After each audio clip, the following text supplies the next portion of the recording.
Dahil mag-iid na, sisimula na kaming mamili ng regalo para sa mga bata.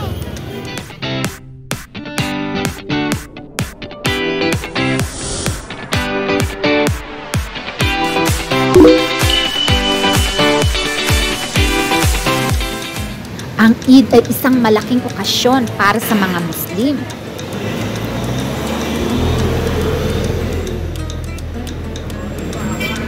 At traditionally, pinaghahandaan nila ito bago dumating ang eksaktong araw.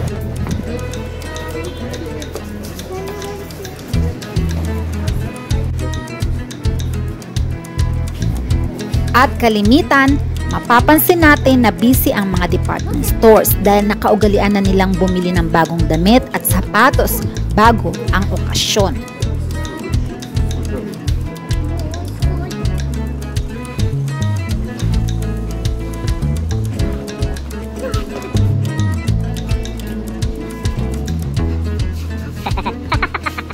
Mostly ang Eid ay nakasentro sa mga bata. Ito rin ang time ng gatherings ng friends and families, exchange gift, pagkakatay ng cow, sheep, or goat, at pamimigay ng pera sa mga less fortunate.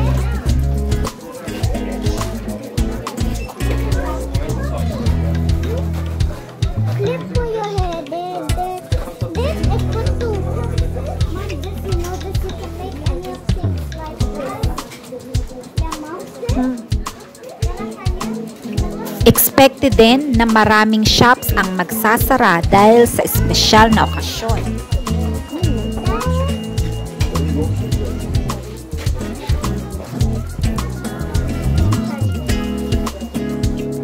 Ito rin ang panahon ng forgiveness at pagbabagong buhay.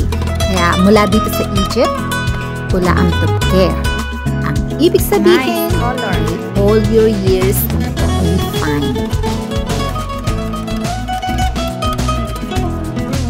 Thank you for watching. Sa susunod ulit, Eid Mubarak sa lahat ng ating manonood na Muslim.